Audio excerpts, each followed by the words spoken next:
I'm Steve Sparks, I'm lead developer at Mochi. We're all currently doing a Master's at USW, the University of South Wales, and we're doing our MA Games Enterprise. Mochi was founded in 2017.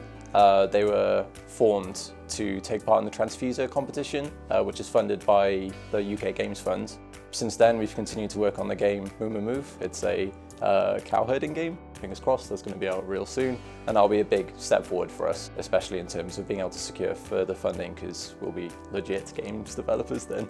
So in 2017, when we did do the Transfuser competition, we had business and mental support throughout through the university.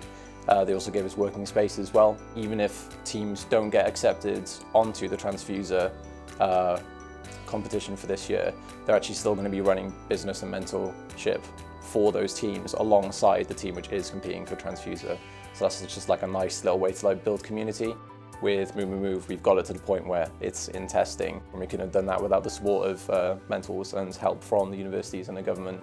We're going to continue to develop and grow the community in South Wales here, and also throughout our Masters we've been looking new ways and new things to explore in making games, but also new business models to actually develop games with, and different ways we can make the company financially feasible for the future.